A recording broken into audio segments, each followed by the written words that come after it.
Dear students, देखिए हमारा topic था टाइप्स ऑफ केमिकल रिएक्शन। उसमें जो फोर्थ पार्ट है वो रीड करते हैं।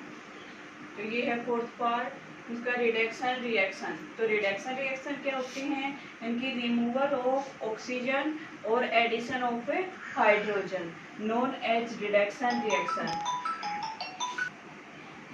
एग्जाम्पल है इसका, एग्जाम्पल देखते हैं। कॉपर ऑक्साइड प्लस हाइड्रोजन, इनकी कॉपर ऑक्साइड और हाइड्रोजन जब दोनों रिएक्शन करते हैं एक दूसरे के साथ है तो हमें प्रोडक्ट में मिलता है कॉपर और वाटर यानी कि H2O। तो देखिए रिएक्टेंट साइड में देखते हैं कॉपर ऑक्साइड था, लेकिन प्रोडक्ट साइड में क्या है कि कॉपर अकेला है, जो ऑक्सीजन था वो क्या हो गया, रिमूव हो गया। तो हमने ये पढ़ा था कि रिमूवल ऑफ ऑक्सीजन, यानी कि जैसे ही ऑक्सीजन रिमूव हो जाता है तो वहाँ क्या होता है, रिडक्शन होता है। ठीक है, तो ये हमने एग्जाम्पल देख लिया। अगला एग्जाम्पल लेते हैं, जैसे कि जिंक ऑक्साइड की रिएक्शन जब कार्बन के साथ होती है तो हमें मिलता है जिंक प्लस कार्बन मोनोऑक्साइड। ये क्या है, देखिए कार्बन मोनोऑक्साइड है ये CO, जो क्या है सबसे पॉइजनस गैस है। ठीक है, तो यहाँ देखते हैं कि इस साइड रिएक्टेंट साइड था जिंक ऑक्साइड, लेकिन प्रोडक्ट साइड में मिला है हमें अकेला जिंक, यानी कि इसमें क्या हुआ है, रिमूवल ऑफ ऑक्सीजन। और यहाँ देखिए कार्बन अकेला था, लेकिन यहाँ क्या है, कार्बन मोनोऑक्साइड, यानी कि इसके साथ है ऑक्सीजन है वो क्या हो गया, ऐड हो गया। तो देखिए जहाँ पर लॉस हो रहा है ऑक्सीजन का वहां तो हम क्या कहेंगे, रिडक्शन, और जहाँ पे एडिशन हो रहा है वहां क्या कहेंगे, ऑक्सीडेशन। यानी कि इनमें क्या हो रहा है, रिडक्शन और ऑक्सीडेशन दोनों हो रहे हैं। तो जिस रिएक्शन में रिडक्शन और ऑक्सीडेशन दोनों प्रोसेस साथ होती हैं उसे हम रेडॉक्स रिएक्शन के नाम से भी जानते हैं, यानी कि उन दोनों को कंबाइंड फॉर्म में बुला सकते हैं रेडॉक्स रिएक्शन, यानी कि ऑक्सीडेशन प्लस रिडक्शन। ठीक है, तो अब देखते हैं कि जो ये रेडॉक्स रिएक्शन है ये हमारी डेली लाइफ में भी होती हैं। ठीक है, यानी कि रेडॉक्स में क्या क्या आ जाता है, ऑक्सीडेशन भी आ जाता है और रिडक्शन भी आ जाता है। तो डेली लाइफ में ऐसे ही जो हमारी डेली लाइफ में होती हैं, दो एग्जांपल लेते हैं, जिसकी क्रोजन है रेंसिडिटी। क्रोजन क्या होता है, संरक्षण। ठीक है, और रेंसिडिटी क्या होता है, विकट, गंधिता।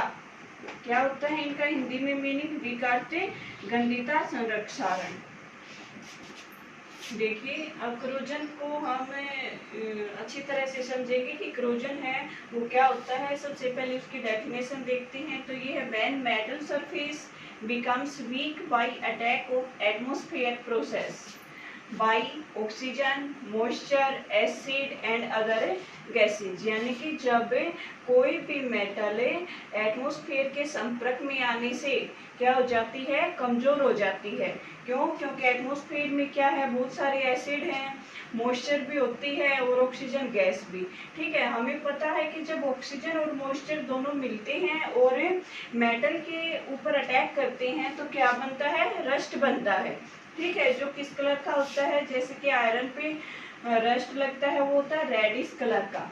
ठीक है, और जब कॉपर यानी कि कॉपर जो मेटल है वो एटमॉस्फेयर की प्रोसेस में आती है तो उसके ऊपर ग्रीन लेयर जम जाती है। जैसे कि हम देखते हैं अगर किसी ने रिंग पहनी हुई हो कॉपर की, जो छल्ले वगैरह होते हैं तो उनमें हम देखते हैं कि कहीं कहीं पर हरे रंग के धब्बे होते हैं, तो वो किसके होते हैं, रस्ट के ही होते हैं।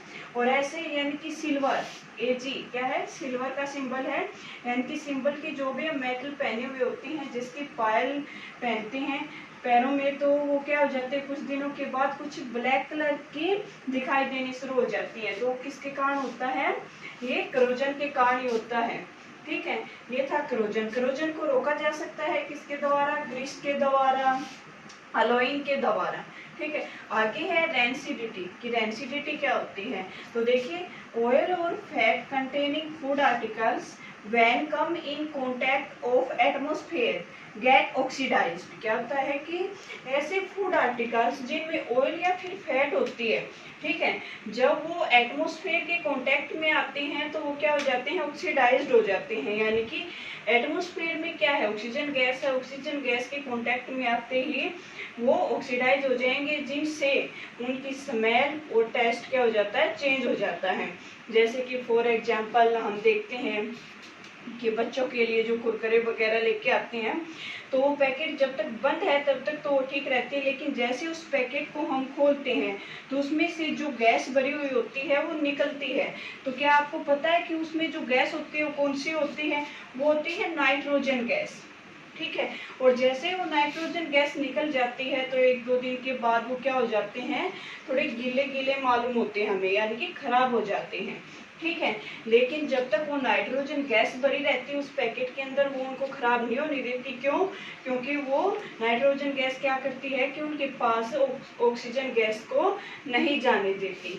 तो जो ऑक्सीजन गैस को जाने से रोकते हैं जो सब्सटेंस फूड आर्टिकल्स में, वो क्या कहलाते हैं, एंटीऑक्सीडेंट। वो क्या कहलाते हैं, एंटीऑक्सीडेंट। यानी कि एंटीऑक्सीडेंट सब्सटेंस कौन से होते हैं, जो फूड आर्टिकल्स को ऑक्सीडाइज होने से रोकते हैं।